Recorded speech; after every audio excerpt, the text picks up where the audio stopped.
Hello everyone, आपका स्वागत है हमारे इस चैनल पर। आज की वीडियो में मैं आपके लिए बहुत इंपॉर्टेंट क्वेश्चन लेके आई हूँ जो एग्जाम के पॉइंट ऑफ व्यू से बहुत इंपॉर्टेंट है और एग्जाम में ऐसा क्वेश्चन जरूर आपसे पूछा जाता है। और ये क्वेश्चन आपका 15 मार्क्स के अंदर आपसे पूछा जाता है। तो वो है क्वेश्चन आपका, प्रबंध की नव परंपरागत दृष्टिकोण या विचारधाराएं कौन सी है। प्रबंध विचारधारा में एल्टन मायो के योगदान की व्याख्या कीजिए। मतलब what are the new classical approaches to management, explain the contribution of Elton Mayo management thought. या आपका क्वेश्चन ऐसे आ सकता है, नव परंपरागत दृष्टिकोण के अंतर्गत निम्नलिखित पर संक्षिप्त टिप्पणी लिखो। या क्वेश्चन आपसे ऐसे पूछ सकता है, मानवीय संबंध दृष्टिकोण और व्यवहारात्मक विज्ञान दृष्टिकोण। ठीक है, ये क्वेश्चन आपके दो तरीके से पूछा जा सकता है। तो आपको एग्जाम में कुछ भी आए, आपको यही आंसर इसका लिखना है। सबसे पहले आपको लिखना है, प्रबंध के परंपरागत दृष्टिकोण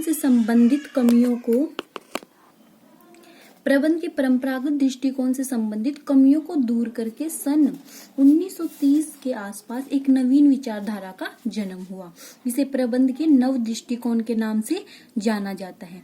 यह दृष्टिकोण परंपरागत दृष्टिकोण पर ही आधारित है। इसमें अंतर केवल इतना है कि दृष्टिकोण उत्पादन के मानवीय संसाधनों को निष्क्रिय मानता है, जबकि ये संस्था की सफलता संचालन के लिए व्यक्तिगत संबंधों तथा सामूहिक प्रयास को महत्व देता है। जैसे जो परंपरागत दृष्टिकोण था ना, उसमें क्या है, संसाधनों पर, मानवीय संसाधन को क्या है, ज्यादा फोकस किया जाता था। लेकिन नव परंपरागत में क्या है, मानवीय संसाधन को निष्क्रिय मानता है और ये क्या करता है, मानवीय संसाधन के सक्रिय योगदान को महत्व देता है। मतलब मानव का ज्यादा योगदान को महत्व ये ज्यादा देता है। उसके बाद आपका ये दृष्टिकोण आपका दो तरीके का हो सकता है, जैसे मानवीय संबंध दृष्टिकोण और एक आता है आपका व्यवहारात्मक विज्ञान दृष्टिकोण। अगर आपका एग्जाम में ये क्वेश्चन आए तो सबसे पहले आपको नव परंपरागत दृष्टिकोण का मीनिंग लिखना है।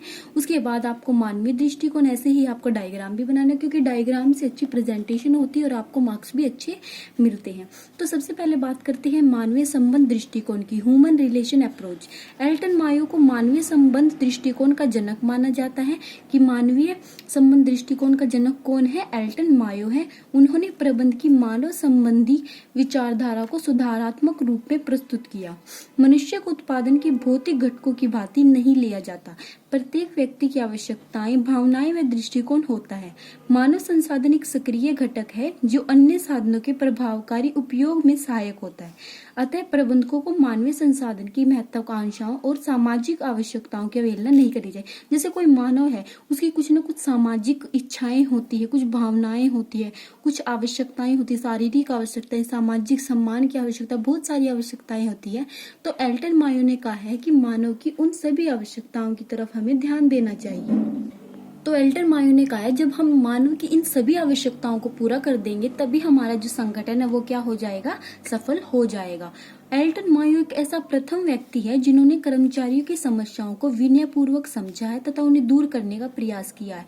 मतलब हमें मानव की तरफ तो ध्यान देना चाहिए, मानव की आवश्यकताओं की तरफ तो ध्यान देना ही चाहिए, साथ ही साथ हमें उनका क्या है, समाधान, उनकी कोई समस्या है तो उनका समाधान भी हमें करना चाहिए। उन्होंने मानवीय संबंध दृष्टिकोण की उत्पत्ति की तथा इन संबंधों के आधार पर मायो ने अपने साथियों के साथ प्रयोग किए तथा इस निष्कर्ष पर पहुंचे कि उत्पादन का संबंध कार्य दशाओं से नहीं अपितु भावनाओं से है। अतः कार्य के समय श्रमिकों के मध्य अनौपचारिक संबंध महत्वपूर्ण। मतलब औपचारिक संबंध में यह होता है कि सब कुछ सीक्वेंस में चलता है, और अनौपचारिक संबंध में ऐसा होता है कि हमें अगर कोई भी समस्या है तो हम किसी भी अधिकारी के साथ डायरेक्टली बातचीत करके उस समस्या का समाधान कर सकते हैं। तो हमें क्या है, उनके साथ अनौपचारिक संबंध क्या है, महत्व। एल्टन मायो ने अनौपचारिक संबंध को ही क्या दिया है, महत्व दिया है। उसके बाद मानवीय प्रबंध दृष्टिकोण के अंतर्गत निम्न तथ्यों का अध्ययन किया। जो मानवीय प्रबंध दृष्टिकोण उसके अंतर ये बहुत सारी क्या है, इन सभी को उन्होंने महत्व दिया। पहला है गैर आर्थिक पुरस्कार, नॉन इकोनॉमिक रिवार्ड। पुरानी मान्यता थी कि यदि कर्मचारी को मौद्रिक प्रेरणाएं प्रदान की जाए तो वे अधिक कार्य करेंगे। इस विचारधारा को टेलर द्वारा प्रस्तावित किया गया। एल्टन मायो ने कहा कि मौद्रिक प्रेरणाओं को तकनीकें न केवल अपर्याप्त है परंतु अवास्तविक भी है। कर्मचारियों को मौद्रिक प्रेरणाओं के अतिरिक्त अमौद्रिक मौद्रिक प्रेरणाओं के अतिरिक्त अमौद्रिक प्रेरणाओं की भी आवश्यकता है, जिससे उन्हें व्यक्तिगत और सामाजिक संतुष्टि प्राप्त हो। ये प्रेरणाएं पहचान, मनोबल में वृद्धि, सहभागिता और मानवीय गर्व इत्यादि के रूप में प्रदान की जा सकती। मतलब गैर आर्थिक पुरस्कार मतलब ये नहीं है कि केवल मुद्रा से ही, मतलब पैसे की जैसे सैलरी बढ़ाने से ही एक जो कर्मचारी है वो खुश होगा। हमें अमौद्रिक क्या है, अमौद्रिक कुछ चीजें हैं उनको भी अपनाना चाहिए, जैसे उन्हें सम्मान देना चाहिए, उन्हें सहयोग की भावना देनी चाहिए, हमें उनको क्या है सहभागिता देनी चाहिए। अगर हमें किसी चीज का निर्णय लेना है तो उनका डिसीजन लेना चाहिए, उनके मनोबल में वृद्धि करनी चाहिए, उन्हें प्रोत्साहित करना चाहिए।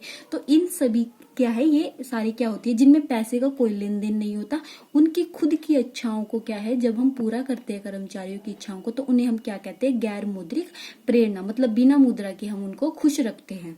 ठीक है, तो इसको क्या कहेंगे हम, गैर आर्थिक पुरस्कार। उसके बाद है मनुष्य एक सामाजिक प्राणी है, सेकंड पॉइंट है। एल्टन मायो ने सामाजिक प्राणी विचारधारा का विकास किया है। मनुष्य एक सामाजिक प्राणी है, इसलिए वह सामाजिक आवश्यकताओं से अभिप्रेरित होता है और अन्य व्यक्तियों के साथ संबंध के आधार पर पहचान के स्तर को प्राप्त करता है। मानव सामाजिक तत्वों के प्रति उत्तरदायी रहता है, जैसे प्रेम, सहयोग, अपनत्व, सामाजिक संबंध इत्यादि। अगर हम किसी मनुष्य को जो संगठन में काम कर रहा है उसको अपनत्व देंगे, मतलब अपनापन देंगे, मतलब उसके साथ अच्छे से व्यवहार करेंगे, उससे अच्छे से बात करेंगे, प्यार से बात करेंगे, तो वो क्या है एक अच्छे संगठन में क्या है महसूस करेगा कि वो एक अच्छे संगठन में कार्य कर रहा है और अपना कार्य अच्छे से करेगा। ठीक है, तो ये क्या होता है, सामाजिक प्राणी। ठीक है, मनुष्य सामाजिक प्राणी है। जैसे आपको पता ही होता है, कोई भी व्यक्ति अगर हम उससे प्यार से बात करेंगे, अच्छे से सारी सुख सुविधाएं देंगे, उसको अपनत्व देंगे, तो वो क्या है खुद ही अपना अच्छे से सारा कार्य करेगा। ठीक है, तो क्या है, ये सेकंड पॉइंट था। थर्ड पॉइंट है आपका संगठन एक सामाजिक व्यवस्था। एल्टन मायो का विचार था कि संगठन में औपचारिक संबंधों की अपेक्षा अनौपचारिक संबंध अधिक प्रभावी होते हैं। व्यक्ति अपनी भावनाओं से प्रेरित होकर अनौपचारिक समूहों को बनाने का प्रयास करते हैं तथा ऐसे समूहों से कार्य करवाने के निर्देश प्राप्त करते हैं। मायो का मत था कि प्रबंधकों को अनौपचारिक संगठन मांग के आधार पर कार्यकुशलता के तार्किक अध्ययन में संतुलन स्थापित करना। मतलब मेन बात ये है, इसमें कहा गया है कि संगठन एक सामाजिक व्यवस्था, मतलब क्या है, हमें अनौपचारिक संगठन को अधिक महत्व देना चाहिए। ये नहीं है कि हमें बात करने के लिए किसी से ऑर्डर लेना पड़ेगा, पहले उस जैसे हमें जो कर्मचारी है उसको बात करनी है किसी मैनेजर से, तो उसको बहुत सारे लेवल पार करने होते हैं, क्या पता उसकी बात पहुंचे ना पहुंचे, जैसे शोर हो रहा है कहीं, मतलब बहुत सारे क्या होते हैं, बहुत सारी बाधाएं आ जाती है जिसकी वजह से उसका जो मैसेज है वो पहुंच नहीं पाता। तो इसलिए कहा गया है कि अनौपचारिक संबंध होना चाहिए ताकि वो किसी से भी अपनी समस्या बता के अपनी समस्या का समाधान कर सके। ठीक है, तो 3 पॉइंट हो गए इसके। उसके बाद आपका आता है व्यवहारात्मक विज्ञान दृष्टिकोण, मतलब बिहेवियरल साइंस अप्रोच। व्यवहारात्मक दृष्टिकोण के अंतर्गत मानव के व्यवहार का विस्तृत अध्ययन किया गया है।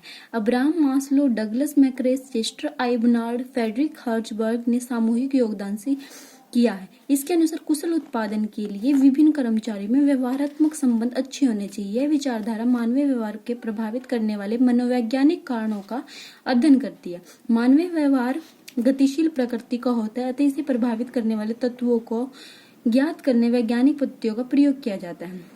तो इसमें सिंपल सी बात है, व्यवहारात्मक विज्ञान में क्या है, इस दृष्टिकोण के विकास में निम्न वैज्ञानिकों द्वारा योगदान दिया गया। इसमें 3 वैज्ञानिकों ने योगदान दिया है। पहला है अब्राहम मास्लो, उसके बाद सेकंड है फ्रेडरिक हर्ट्जबर्ग, उसके बाद है डगलस। ठीक है, पहले अब्राहम मास्लो की बात करेंगे। अब्राहम मास्लो ने क्या कहा है, अब्राहम मास्लो एक प्रसिद्ध यूएसए मनोवैज्ञानिक थे जिन्होंने अभिप्रेरणा के सामान्य सिद्धांत को विकसित किया, जिसे आवश्यकता क्रमबद्धता सिद्धांत कहा जाता है, जो कि सन 1943 में उनके पत्र में प्रकाशित किया गया। उनके अनुसार व्यक्ति की कई आवश्यक, मतलब अब्राहम मास्लो ने कहा है कि एक मनुष्य तभी अच्छे से कार्य करेगा संगठन में जब उसकी हम शारीरिक आवश्यकताएं, सामाजिक आवश्यकताएं, सम्मान की आवश्यकताएं, इन सभी आवश्यकताओं को पूरा करे। तो उसने सीक्वेंस दिया है कि हमें कौन कौन सी आवश्यकताओं को कैसे पूरा करना है। देखो, व्यक्ति की कई आवश्यकताएं होती है जो उसे कार्य करने के लिए प्रेरित करती है, जैसे मानवीय आवश्यकताएं। उसके बाद मानवीय आवश्यकताओं की क्रमबद्धता के अनुसार व्यवस्थित किया गया है। व्यक्ति अपनी आवश्यकताओं से धीरे धीरे संतुष्ट होता है। एक संतुष्ट आवश्यकता मानवीय व्यवहार अभिप्रेरित नहीं करती। मास्लो द्वारा मानवीय आवश्यकताओं के विभाजन को स्वीकृत किया गया था। ठीक है, उसमें ये आवश्यकताएं दी गई है कि सबसे पहले शारीरिक आवश्यकताएं पूरी करनी चाहिए, फिर सुरक्षा आवश्यकताएं, फिर सामाजिक और फिर स्वाभिमान की आवश्यकताएं। जब हम इन आवश्यकताओं को सीक्वेंस में पूरा करते हैं तभी एक व्यक्ति अच्छे से कार्य करता है संगठन में और संगठन में सफल होता है। पहली आवश्यकता है शारीरिक आवश्यकताएं। शारीरिक आवश्यकताओं में आपके भोजन, रोटी, कपड़ा, मकान आते हैं। सुरक्षा की आवश्यकताएं मतलब अग्नि से, मतलब आग से, दुर्घटना से बचाना, बेरोजगारी से बचाना, ये सुरक्षा की आवश्यकता है। सामाजिक आवश्यकता में मतलब क्या होता है, प्रेम से बात करना, उससे मित्रता से, लगाव से, मतलब उसे अच्छा अपनापन देना। उसके बाद है स्वाभिमान, मतलब उसकी पहचान अलग से दिखाना, उसकी प्रतिष्ठा का ध्यान रखना, उसकी शक्ति का ध्यान रखना, इन सभी चीजों का हमें ध्यान रखना चाहिए। तो अब्राहम मास्लो ने उनकी आवश्यकताओं को 4 पार्ट्स में डिवाइड किया जो सीक्वेंस में हमें पूरी करनी चाहिए। उसके बाद आता है आपका 5th है जो आपकी यही आवश्यकता है, आत्मविश्वास की आवश्यकता। आत्मविश्वास ये है कि ये उन आवश्यकताओं की पूर्ति से संबंधित है जिसे एक व्यक्ति जीवन में अपनी वास्तविक उद्देश्य समझता, मतलब उसे पता लगता है कि उसका वास्तविक उद्देश्य क्या है। ठीक है, जैसे निम्न स्तरीय आवश्यकताओं की पूर्ति के पश्चात उनका स्थान उच्च स्तरीय आवश्यकताएं ले लेती है।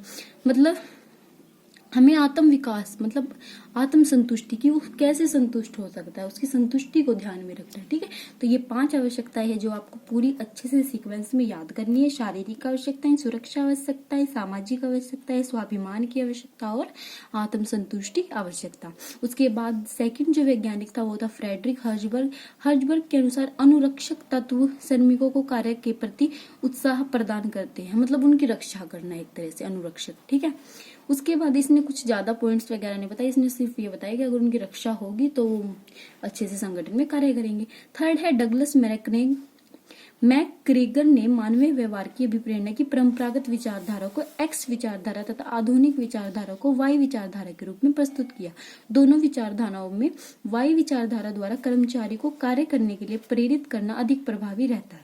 इस दृष्टिकोण के प्रवर्तकों ने मानवीय व्यवहार का अध्ययन करने के पश्चात निम्नलिखित सुझाव दिए। उन्होंने क्या क्या सुझाव दिए हैं? डगलस मैकग्रेगर ने अधिक उत्पादन और अधिक अभिप्रेरणा के लक्ष्य को तभी प्राप्त किया जा सकता है यदि विभिन्न व्यक्तियों में अच्छे संबंध, मतलब अच्छे संबंध होंगे तो हम अच्छे क्या करेंगे, अच्छे से कार्य करेंगे और हमारा कार्य संपूर्ण होगा। सेकंड है थोपे गए नियंत्रण के स्थान पर, मतलब हमें किसी पर नियंत्रण थोपना नहीं चाहिए, स्वतः नियंत्रण की विधि को अपनाना चाहिए। मतलब इस तरीके से संगठन हमें चलाना चाहिए कि स्वतंत्र, मतलब खुद ही उनमें नियंत्रण स्थापित हो जाए। थर्ड है प्रबंध को विभिन्न व्यक्तियों से मानवता का व्यवहार करना, मतलब अच्छे से हमें उनके साथ व्यवहार करना चाहिए। फोर्थ है प्रबंध को कर्मचारियों के लिए स्वस्थ कार्य, मतलब अच्छा वातावरण देना चाहिए। फिफ्थ है नीति निर्धारण में कर्मचारियों की, मतलब कोई नीति बना रहे हैं तो कर्मचारियों को उनमें योगदान लेना। ठीक है, तो ये पॉइंट थे इसके। तो आपको समझ आ गया होगा ये क्वेश्चन पूरा क्या है। मानवीय संबंध दृष्टिकोण में मैंने आपको ये पॉइंट बताए, गैर आर्थिक पुरस्कार, मनुष्य सामाजिक प्राणी, सामाजिक व्यवस्था, 3 पॉइंट इसमें थे। उसके बाद व्यवहारात्मक विज्ञान दृष्टिकोण में अब्राहम मास्लो थे, फ्रेडरिक हर्जबर्ग थे और डगलस मैकग्रेगर थे। ठीक है, उसके बाद आपको निष्कर्ष में लिखना है। निष्कर्ष रूप से कहा जा सकता है कि व्यावसायिक उत्पादन में मानवीय घटक का मुख्य योगदान है। इस दृष्टिकोण के अंतर्गत मानवीय तत्व को उत्पादन के सक्रिय संसाधन के रूप में प्रस्तुत किया गया है। अतः उत्पादन क्रियाओं के निष्पादन में मानवीय संसाधन का विशेष महत्व। इस दृष्टिकोण के अनुसार श्रमिकों की कार्य कुशलता में वृद्धि करने के लिए उन्हें कार्य संतुष्टि प्रदान करनी चाहिए। मतलब जो क्या है, मानवीय संसाधन को अधिक महत्व दिया गया। आपको लास्ट में ये लिखना है निष्कर्ष में। तो ये आपका पूरा क्वेश्चन हो गया। उम्मीद है आपको पूरा क्वेश्चन समझ आया होगा। इंपॉर्टेंट क्वेश्चन है, 15 मार्क्स के अंदर आपसे क्वेश्चन पूछा जा सकता है। अगर आपको मेरा वीडियो पसंद आया है तो वीडियो को लाइक और चैनल को सब्सक्राइब कीजिएगा। आपको मेरे चैनल पर कॉमर्स से रिलेटेड हर इंपॉर्टेंट टॉपिक की वीडियो मिलेगी। इससे पहले भी मैंने अकाउंट्स के, बिजनेस के, इकोनॉमिक्स के हर इंपॉर्टेंट टॉपिक पे वीडियो बना रखी है, आप जाके मेरे चैनल पर देख सकते हैं। Thank you for watching my video.